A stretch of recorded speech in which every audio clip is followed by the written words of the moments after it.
China ने उसके ऊपर, इसको तो बकायदे बड़ा कीजिएगा प्लीज़।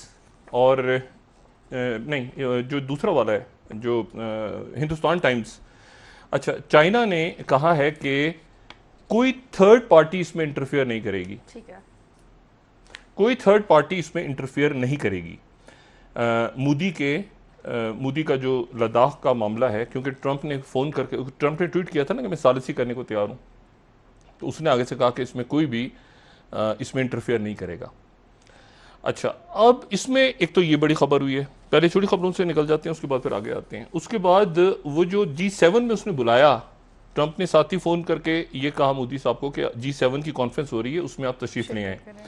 अच्छा, तो उसमें तशरीफ़ वो इससे पहले कि वो लेकर आते, हिंदुस्तान टाइम सॉरी NDTV ने खबर लगा दी, doom to fail. Doom to fail कि ये जो प्लान है पूरा का पूरा ये फेल हो जाएगा, इसकी कोई तुक नहीं है, ये फेल होने जा रहा है, ये पूरा का पूरा प्लान।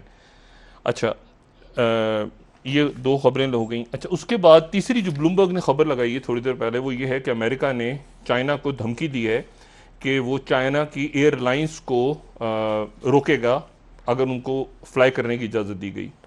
ये ब्लूमबर्ग की खबर है। तो तलखी बहुत बढ़ रही है पूरे खत्ते में। वॉशिंगटन पोस्ट की जो खबर है वो है China's making inroads in the middle east. China's making inroads in the middle east, तो काइंडली बड़ा कीजिएगा। और वो ये खबर है कि माइक पॉम्पियो जो हैं, सेक्रेटरी स्टेट माइक पॉम्पियो, वो इजराइल गए थे कुछ रोज पहले, और इजराइल जाने के बाद उन्होंने वहां पर इजराइल, अब ये इससे पूरी पिक्चर क्लियर होगी कि पाकिस्तान में क्या होने जा रहा है। वो ही कहते हैं कि वो वहां पे गए, एक सरप्राइज विजिट उन्होंने इजराइल का किया, और वहां जाकर उन्होंने बात की, हम मुख्तलिफ हवालों से कह चुके हैं कि धमकी वगैरह दी उनको और सब कुछ हुआ। अच्छा, उसके बाद वो ये कहते हैं कि अमेरिका खुश नहीं है चाइना के अंदर, चाइना जो मशरिक वुस्ता में दाखिल हो रहा है। अच्छा, और वो चाइना क्यों खुश नहीं है, वो ये कहते हैं कि एक तो मुसलसल कतर और यानी एक तो कॉपरेशन मुमकिन नहीं है किसी भी तरह से इसके लिए। इस पूरी रिपोर्ट के यहाँ पे रेफरेंसेस मौजूद हैं। ट्रंप आगे बढ़ते गए, मोदी आगे बढ़ता गया। अब सूरत हाल ये बनी है कि वो G7, हिंदू अखबार जो है, हिंदू अखबार वो ये कह रहा है, हिंदू न्यूज़पेपर वो ये कह रहा है कि जी वो चाइना अंदर आके बैठा हुआ है, ठीक है, और अंदर आके बैठ गया। ये हिंदू अखबार है कि PLA जो है वो अंदर इन्फिल्ट्रेशन ड्रिल्स कर रहे हैं तिब्बत के अंदर, बॉर्डर के अंदर। इन्फिल्ट्रेशन ड्रिल्स, इन्फिल्ट्रेशन का मतलब है अंदर आने के बाद।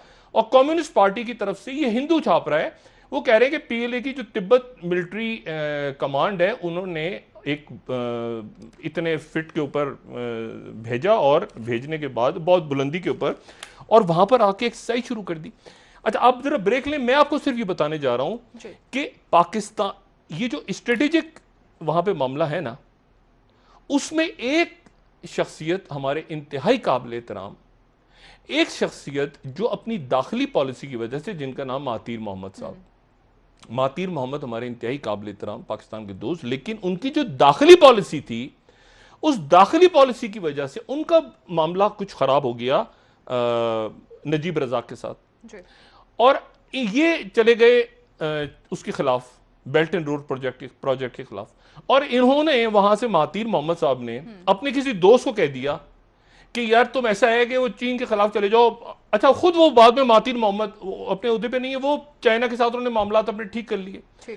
उनके जो दोस्त थे वो उनके मशवरे पे अमल करके उन्होंने भी चाइना, वो उन्होंने कहा मैं भी चाइना के पीछे चला जाता हूं। वो चाइना के पीछे चले गए, और चाइना से लेके वो अभी तक नाराज बैठे हैं। अच्छा, वो जो मलेशिया है वो बड़ा इंपॉर्टेंट है बेल्ट एंड रोड प्रोजेक्ट का। नजीब रजाक वापस आ रहे हैं वहां पे, वो उनकी दाखिली सियासत थी।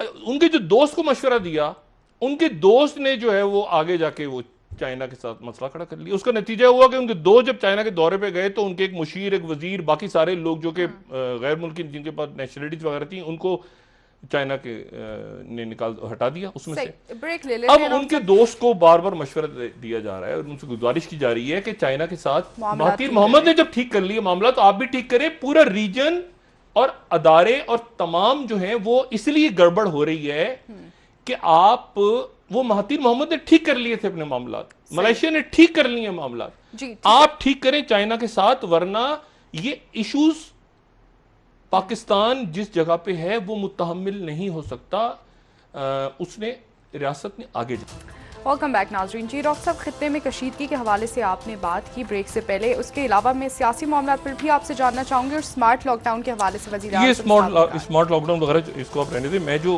बात यहाँ पे कह रहा हूँ सिंपली मैं उसको ज़रा वाइंड अप करता हूँ। मैं सिर्फ ये कह रहा हूँ कि तलखी बढ़ रही है चाइना की और अमेरिका की, और दुनिया जो है वो दो पोल्स में इस वक्त, और एक सर जंग जो है वो तलखी की तरफ बढ़ सकती है। क्योंकि उसकी वजह यह है कि जो ये इंडो पैसिफिक कमांड और फौजें और हांगकांग और ये सारा ये एक बहुत जो है ये तल्ख मामला हो रहा है। लद्दाख के ऊपर जो है वो आगे आ गई ये फौज। ट्रंप ने बीच में मीडिएशन की कोशिश की, चाइना ने कहा कि हम नहीं करना चाह रहे। सूडान से लेके चाइना जो है वो हैफा तक आ गया है, इजराइल में आ गया है, उनके 28 दिन रह गए हैं, एनेक्सेशन उनकी होनी है। अब उस पूरी पिक्चर में जो जिस जगह पे मोदी ले गए हैं इसको देखिए, एक होती है पार्टनरशिप। अब इंडो जो पैसिफिक कमांड है या जो भी है वो बनाई किसके लिए गई थी? पाकिस्तान के लिए तो नहीं बनाई थी, बनाई गई थी वो चाइना को कंटेन करने के लिए। जब वक्त आया, और इसके ऊपर अमेरिकन थिंक टैंक्स पहले भी कह रहे थे कि ये पॉसिबल नहीं है, ये पॉसिबल नहीं है, ऐसा ना हो कि वक्त आए और वक्त के ऊपर क्या इंडिया खड़ा होगा। इंडिया खड़ा नहीं हुआ, ठीक है। इंडिया क्या तिब्बत को बचा लेगा? इंडिया नहीं बचा पाया। इंडिया अपने बॉर्डर्स को नहीं बचा पाया। क्या इंडिया ताइवान के लिए जाएगा? लोग कह रहे थे नहीं जाएगा, वो नहीं गया। क्या ट्रंप जाएगा ताइवान के लिए? ट्रंप भी नहीं जा सकता। तो वहां पे हंगामे हो रहे हैं इस वक्त, वहां पे हंगामे हो रहे हैं, और 800-900 उन्होंने पेंटागन से अपने दस्ते मंगवा लिए हैं कि वॉशिंगटन डीसी को काबू करें। अब मसला यह है कि अब इस पूरी पिक्चर में इंडिया की क्या गलती है? इंडिया की गलती नहीं है, गलती है मोदी की। लेकिन होता ही हमेशा से ये होता रहा है कि आप पाकिस्तान की इस्टेब्लिशमेंट, अमेरिकन इस्टेब्लिशमेंट्स, मुख्तलिफ इस्टेब्लिशमेंट्स अपने दरवाजे खुले रखते हैं कि इस तरह से हम बात करेंगे, ऐसे चलेंगे, ऐसे मूव करेंगे।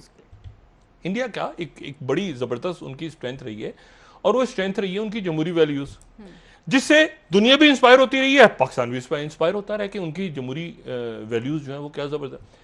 ये जब से वहां पर आप समझ लें कि ये कोई वहां पे दाइश की हुकूमत है, इस तरह समझ लें, ठीक है। तालिबान की भी नहीं, दाइश की। ये अबू बकर बगदादी बैठा है वहां, ये समझ लें, जो लोगों की गर्दनें काट रहा है। अब सवाल ये है कि उस बंदे की मौजूदगी में, जिसके लिए सारे असूल नजरअंदाज कर दिए मगरिब ने, सारे वो फिर उसने देखा कि अच्छा मैं यहां पर इंडिया को, कश्मीर को छोड़ के इस्लाम के ऊपर आ गए, इस्लामोफोबिया फैलाना शुरू किया। छोड़ देंगे, मालदीव ने क्या किया, यूएन में, इसको छोड़ दें। ये जब तबीयत साफ होनी शुरू होगी ना, ये जो इजराइल है, मुझे बताएं वहां पे चाइना को क्या दिलचस्पी है? चाइना को दिलचस्पी इजराइल में नहीं है, चाइना को दिलचस्पी बंदरगाहों में है। बंदरगाहों में है ना, बंदरगाहें दो ले ली वहां पे, हैफा की और दूसरी, और पोर्ट्स बना रहे हैं। वहां पे इजराइल हो या इजराइल ना हो, फलस्तीनी बैठे वो कहेंगे 5 दे देते हैं, हम हमें दे दें हमारा ये लैंड पूरा, हम आपको 5 बंदरगाहें दे देंगे। चाइना कहेगा ठीक है, उनका तो वो तो बिजनेस इनिशिएटिव है ना।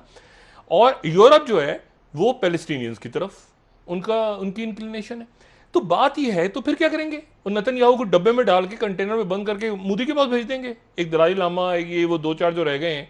बात ये है कि इन्होंने ये डील वील तो छोड़ दें आप, डील ऑफ द सेंचुरी। मैं आपसे ये कह रहा हूं कि जो अरब ममालिक हैं, अरब ममालिक ने अपने रास्ते खुले छोड़े। उन्होंने चाइना के साथ भी